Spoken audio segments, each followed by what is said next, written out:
জয়পুরহাটের পাঁচবিবি সড়কের শিমুলতলী বনখুর এলাকায় ট্রাক অটোরিকশা মুখোমুখি সংঘর্ষে নিহত 2, আহত 5।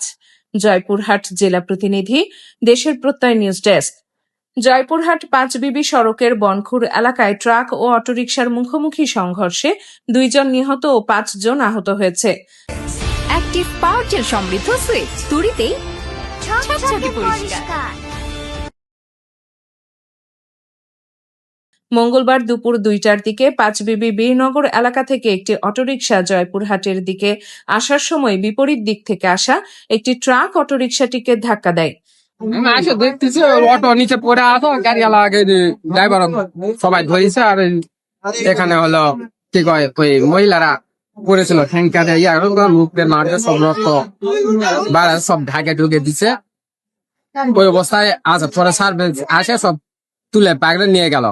এ সময় অটোরিকশার চালক সহ এক অটোযাত্রী ঘটনাস্থলে নিহত হয় এবং আহত হয় আরও 4 নারী। আহতদের জয়পুরহাট 250 শয্যা বিশিষ্ট জেনারেল হাসপাতালে ভর্তি করা হয়েছে। জয়পুরহাট সদর থানার অফিসার ইনচার্জ নূরে আলম সিদ্দিকী ঘটনার সত্যতা নিশ্চিত করে বলেন, খবর পেয়ে পুলিশ ও ফায়ার সার্ভিসের কর্মীরা নিহতদের লাশ উদ্ধার করে ময়না তদন্তের জন্য হাসপাতালে পাঠিয়েছে। প্রতিনিয়ত অ্যাক্সিডেন্ট হয়, তো আজকে যে ঘটনাটা ঘটছে যে বাস ট্রাক আসতেছিল পাঁচবিবি থেকে, জয়পুরহাট থেকে পাঁচবিবির দিকে যাচ্ছিল। তো অটো যাচ্ছিল জয়পুরহাটের দিকে, আরেকটা যাচ্ছিল পাঁচবিবির দিকে। তো ট্রাক আসার বিপরীত থেকে আসার পরে তো এখানে জায়গায় অটো লাগিয়ে দিচ্ছে। লাগিয়ে দেওয়ার পরবর্তীতে সব যাত্রী যেগুলো ছিল সবগুলো জমিতে পড়ে গেছিল।